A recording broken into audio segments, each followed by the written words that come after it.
So, I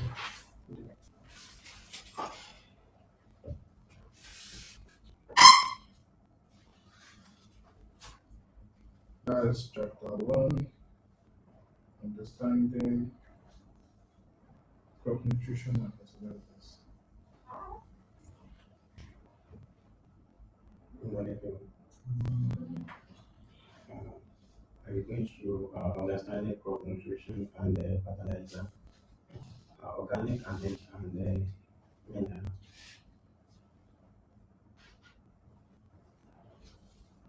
Essential nutrients for earth crops as a precondition for growth earth and the production of the nutrients for plants require essential nutrients. Uh, we have 16 essential elements, but on this book we said is 17 essential elements. But in that essential element, we have macro and we have micro. And macro, we have primary and we have secondary. Out of the primary, that's where we have our potassium, uh, we have our phosphorus, and then nitrogen. Um, the the primary, we have the secondary, we have magnesium and calcium and then calcium and nitrogen. But if you are talking about micro,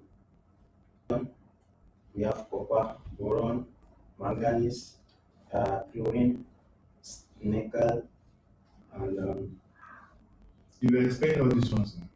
yes. So there is like a drum of water there. What is this thing? What does this sentence mean? I think you explained it the other day. So you say in a scenario whereby a particular is a deficiency in a particular nutrient, in supplying a plant all the essential nutrients. When one is lacking or deficient, that one has the ability of affecting the overall output of the plant. Yeah. And you gave example of iron. Okay. When for example the farmer have supplied nutrients to the plant and at the later stage of the plant the efficiency of the iron is not there. They have a way of limiting the maximum output of the plant. Okay, great. So let's move to 1.2. Sorry, sir. Before we move, I think I would like you to throw more light on nickel. No, I read an article which states that nickel are enzyme. They also work like catalyst for nitrogen. So all of the elements you are seeing here, they take part in one biological form. uh, biology and chemistry in this body system, whether it is hormonal, whether it is enzymatic, whether it is a catalyst or not, they take key function. That is why they are even microelements. Their function majorly is in the say secondary metabolites of plants. While the macro is majorly for your strength, development of this and that. But when it comes to tissue development, this and that, for example, look at magnesium. Magnesium plays, although it is macro, it plays a key role in um, chlorophyll formation. It is the major element when it comes to chlorophyll formation. It is the if there's no magnesium, there will be problem with the chlorophyll formation. Um, Zinc too plays a key role. Manganese, once there is deficiency, you start seeing it like stipple, you start seeing white silvery stipples on the leaf of the plant. Iron, same thing. Boron, same thing for um, initiation of flower formation. So that is where they are needed. So it is when they now combine together, macro, micro, that they now give you one full working system that is healthy. That's why even a man, if you are not functioning well, they will tell you, have you taken zinc? Have you taken zinc supplements? They are to help absorb some of this food that you eat. They are to help your system absorb it well. They are like supporting, so they are not needed in large quantity. It is the one that are needed for the day-to-day activities, that are needed in large quantity. Do you understand?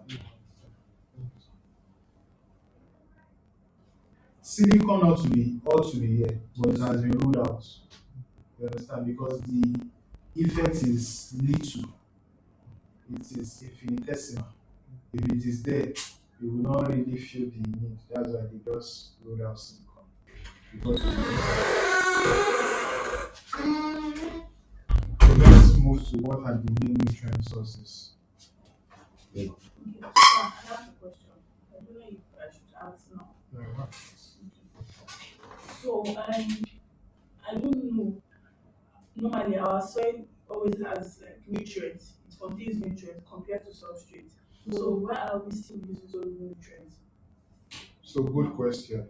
Um, by Let us enter what are the main nutrient sources. Then from there, before we go to the chapter two, we'll answer that question. What are the main nutrient source? Nutrient can come from a variety of source. Like for the first time, I made mention of organic and inorganic. That's organic and mineral. Here, the, we have rock wetering. It's a slow process that release small amount of the nutrient annually in the So year. from just mere looking at it, rock weathering, what kind of nutrients is possible that can come out from the rock by consistent breaking down of this rock over time? What kind of nutrients can it give to plants? Or even mere weathering of soil. You know what weathering is? If you consistently pour water in a place, it's it's with time start peeling off some of the nutrients that make it up. What kind of nutrient do you think will come from rock weathering? Just me looking at it without any uh, reading or anything. I don't think it's even stated there. Yes, Just I know. rock. What comes to your mind when you think of rock? Rock, rock, rock, rock, rock. Yeah, just mention the nutrient that can see from the rock. Can we find iron? Yeah, iron, maybe not, but in abundance. What kind of, when we say What of calcium? calcium, because in rock formation you have the likes of calcium carbonate, CaCO3, you have magnesium and the likes. That's why the other time we said it can lead to you having hard water. Two, atmospheric uh, Deposition. deposition can be significant in some areas, especially for, for nitrogen and sulfur. In response to evolution, re- reducing sulfur, increasingly limiting factor as sulfur. So what do you think that statement or What, sentence is saying? what I think the intent You is, know, we just talked about rock, yes, and the title of the whole page is what are the main nutrient sources? Where can you get nutrient from? So you've talked about rock weathering, you have explained it. Now, the second one is atmospheric deposition. What does it mean to deposit something? To put it there from the atmosphere. So what are the type of nutrient that the atmosphere naturally can give? So it's mentioning nitrogen and it's mentioning sulfur, but it's concentrating on sulfur being a limiting factor in the sense that sulfur can cause acid rain. You've heard of acid rain. Then, added derivation water. Best. so if you look at the Example. charts, again, let me go back. What are the main nutrient sources? You have rock weathering, we have made mention of that. Crop residue, we have made mention of that. Nutrient that comes from atmosphere, we have made mention of that. Now we're on manure, abi? Now if you look at the charts well enough, you will see the major nutrient that we need for plants to grow: nitrogen, phosphorus, potassium, calcium, and magnesium sulfur. So if you compare, they are in ppm. Those the ranges of 10 to 15, 25 to 30, 20 to 30. For crop residue, I think is the lowest in terms of composition of elements or nutrients. Look at nitrogen, 10 to 15. But if you look at uh, poultry manure and livestock manure, they are not that different. But the range for livestock is quite much compared to poultry. Poultry is certain 25 to 30. Poultry is higher in phosphorus too, from 20 to 25 is the highest. The lowest is crop residue. For potassium, crop residue carries 10 to 15. Um, Poultry manure also carries between 11 to 20.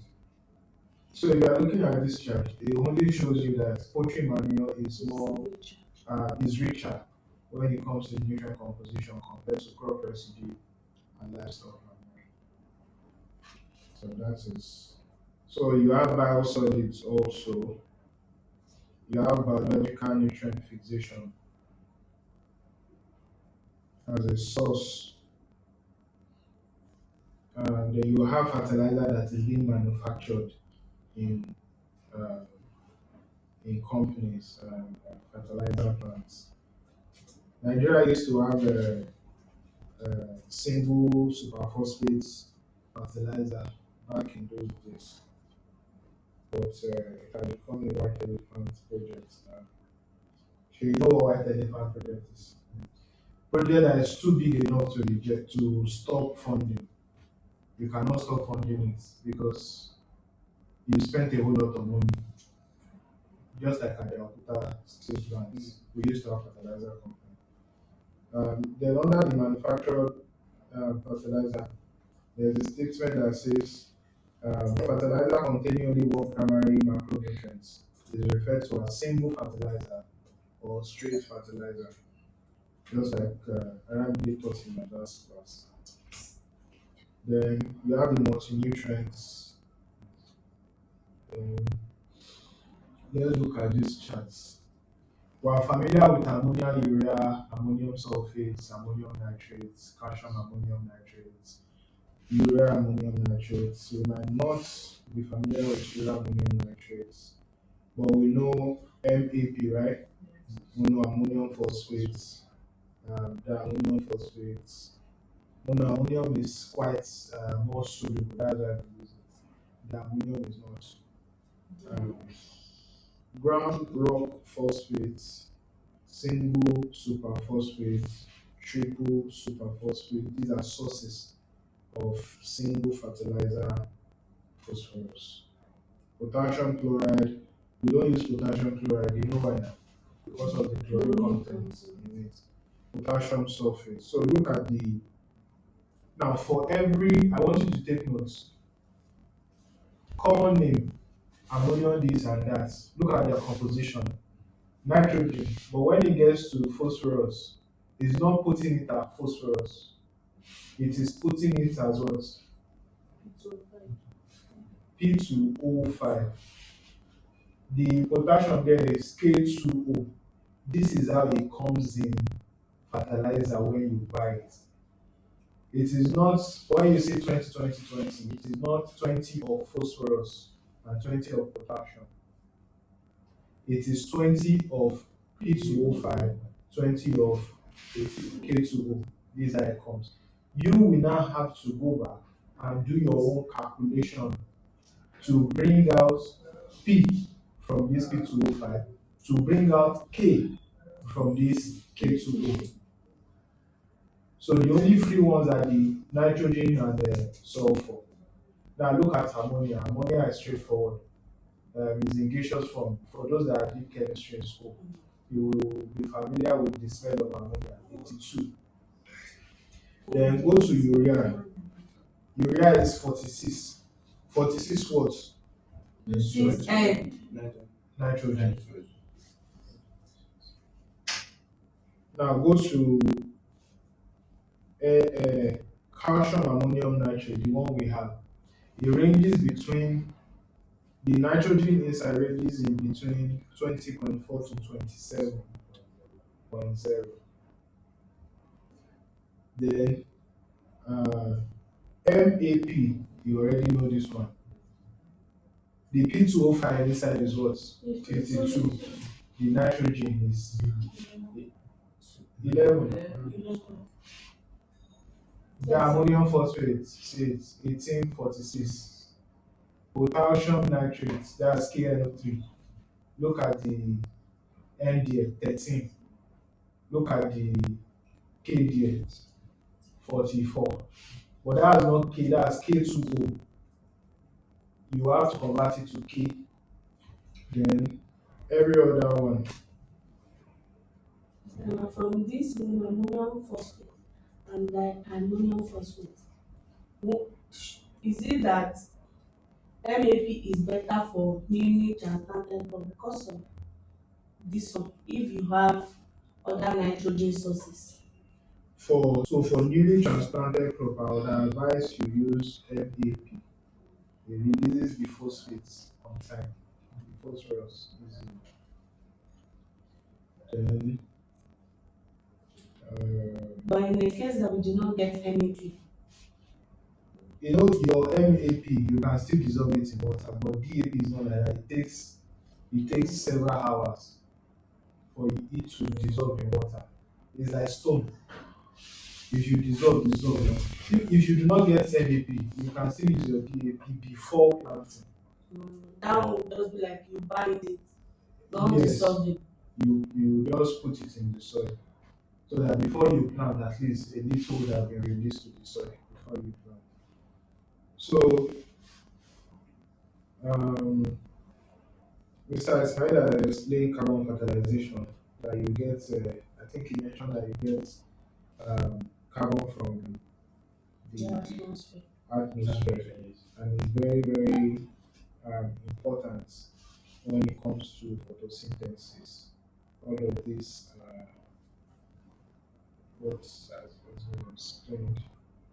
So, why are fertilizers needed for healthy crops and productive and nutritious? I want to read. To maintain soil fertility for sustainable crops yield and quality nutrients exported from the field with the harvest and loss to the environment must be res- re- replaced by other organic and or mineral source. So, it says to maintain soil fertility for sustainable crop yields and quality. Nutrients exported from the field. Remember that as we mentioned that once you harvest, you are doing soil nutrient mining. Abi? Nutrients exported from the field with the harvest and lost to the environment must be replaced by other organic or mineral sources.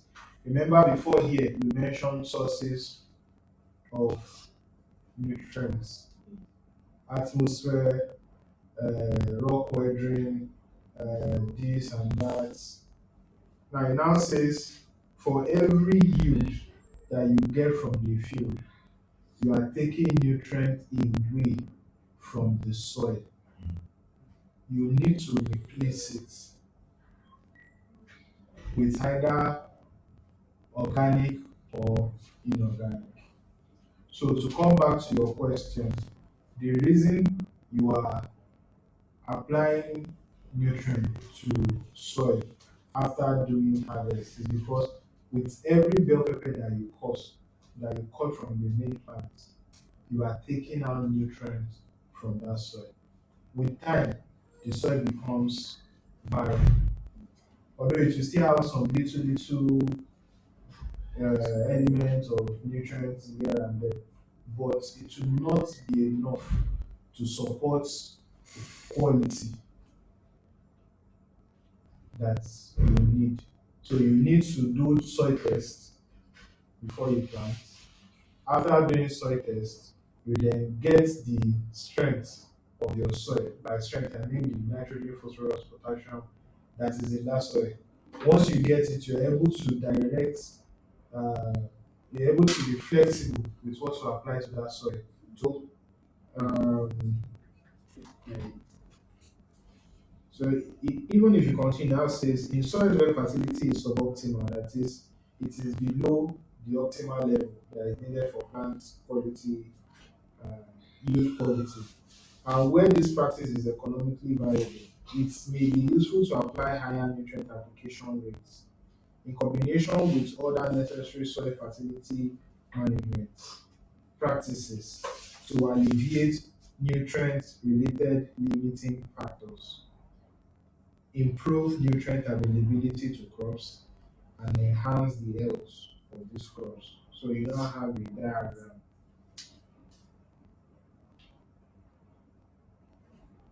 So inputs should be equal to outputs. Other inputs, maybe your crop improvement products, aside from pesticide and all. You have mineral fertilizer, you have manure, you have crop residue, you have biological fixation.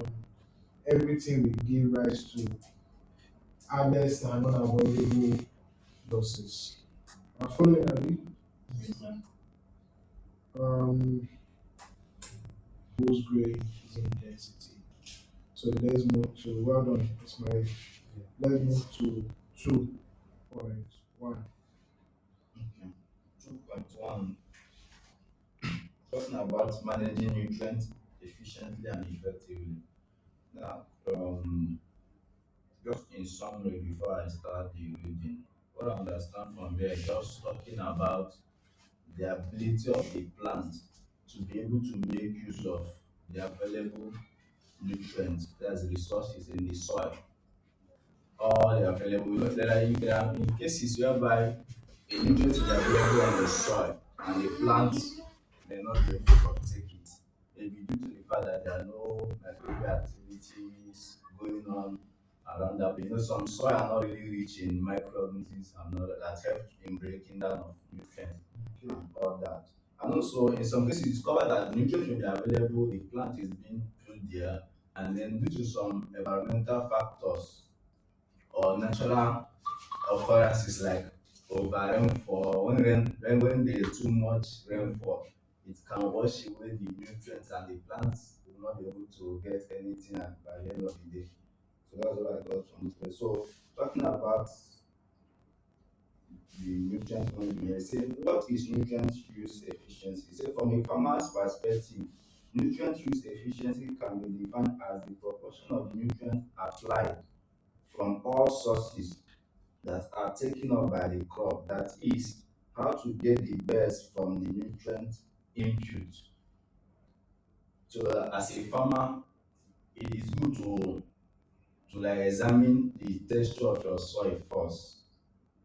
Like you might even have to carry a test to know what is soil test, to know what is really going on in the soil that you're about to plant. To also observe if there are microbial activities going on. Like in some cases, they don't hide, they show. Like you begin to see things like H1, millipede, centipede, those things that are known as farmers' friend. They help in breaking down nutrients and the rest. So you say for monitoring purposes, it is calculated as the output input ratio. That is the proportion of the nutrients applied that end up in the harvested product. Like we say, the nutrient may be available there, and when the plant is not able to uptake it, the plant may not be able to give out its maximum yield.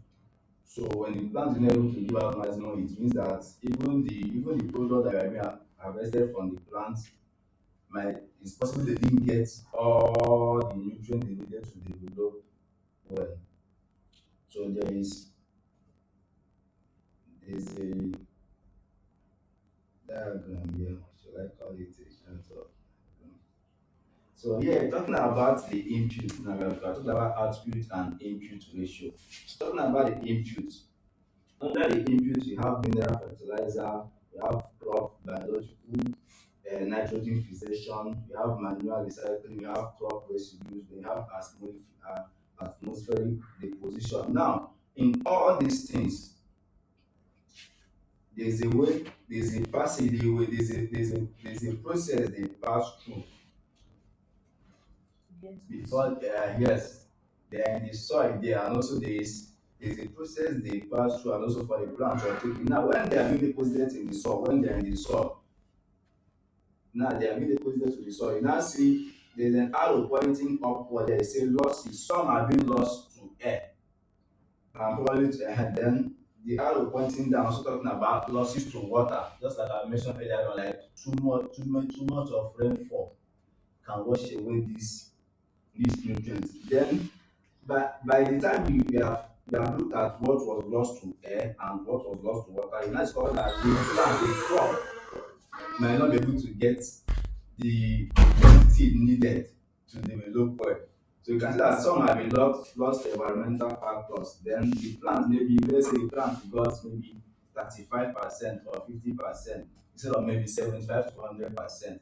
Now the crop has taken that one, then the output, when the crop has taken up, so it will not be able to give out output, which is the fruit at the end of the day.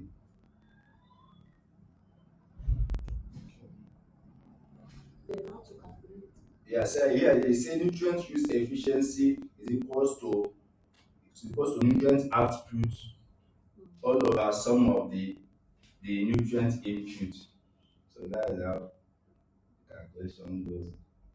So So that one that you are saying there so, is nitrogen use efficiency mm, equals the output of nitrogen mm, divided by the sum of nitrogen inputs. input, If you want to call it nutrient use too, mm, it's fine. Then go to is it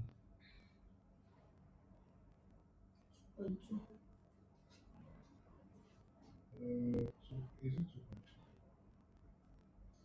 Since you've explained all of this, so you can start from nutrient use efficiency is highly influenced by the way mineral fertilizers, other nutrient sources, crops, soils are managed. okay. So talking about the nutrient use You've efficiency. seen the place, have you? Yes, on the second page. Okay. So it says nutrient use efficiency is highly influenced by the way mineral fertilizer and other nutrient sources, crops, and soil are managed. Now, what it's saying here is that in all these things, even when the nutrients are available in the soil, it's not left, everything boils down to how the farmer is able to maximize the available nutrients and ensure that he has maximum yield. That's why I'm talking about the manage. The farmer that has to be managed it, that has to manage it for maximum output. They say nutrient use efficiency has been improving for about 3 decades in developed countries where farmers have access to modern technology and information. Yeah, just like they say in the modern world, in the developed world, unlike Nigeria, the local farmers here or the farmers in general here don't really have access to much of the information they really need to be able to give us their best. Like what we saw last year, there was the misinformation. I don't even know whether they were even informed at all. It was of misinformation. Now there was a delay in rain, climate change. The rain came later in the year. Meanwhile, most farmers have already done their usual normal farming and all that at the time they usually do it. Then the rain later came later in the year. So now in the more developed world, they get these information ahead of time, even before they begin the planting season, very early in the year, for them to know what is coming, to know if there will be um under rainfall or over rainfall. That is too much or less water. So all these things they contribute. Too much rainfall can contribute to loss of fertilizer or mineral or nutrients in the soil. So he said it illustrates the move to sustainable